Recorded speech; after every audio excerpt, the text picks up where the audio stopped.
Parcel opening video कसा पाहिजे, जेव्हा पार्सल हातात ओपन करायच्या अगोदर पार्सल हातात घेतात ते पूर्ण साईडनी, म्हणजे ते पूर्ण चारही बाजूंनी, पूर्ण खालून, साईडनी आणि वरून, हे पूर्ण साईडनी सगळ्या बाजूंनी ते पार्सल याच्यात दाखवायचं कॅमेऱ्यासमोर. आणि नंतर ना ते ओपन केल्यानंतर कॅमेऱ्यासमोरच सगळ्या ज्या काही बॉक्समध्ये गोष्टी आहेत, जे काही प्रोडक्ट्स आहेत ते कॅमेऱ्यासमोरच ओपन झाले पाहिजे.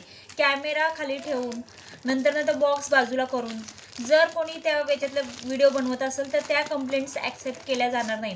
पूर्ण एक एक वस्तू कॅमेऱ्यासमोरच बाहेर आली पाहिजे आणि ती त्याच्यातली पूर्ण एक एक वस्तू खोलून चेक करायची आहे पूर्णपणे, असे कॅमेऱ्यासमोर ती दाखवायची आहे. एक एक वस्तू सगळी बाहेर काढून ती वस्तू कॅमेऱ्यासमोर, जे काही बॉक्समधून काढताय बाहेर ते पण व्हिडिओमध्ये क्लिअर दिसलं पाहिजे, तरच कंप्लेंट ॲक्सेप्ट केली जाईल.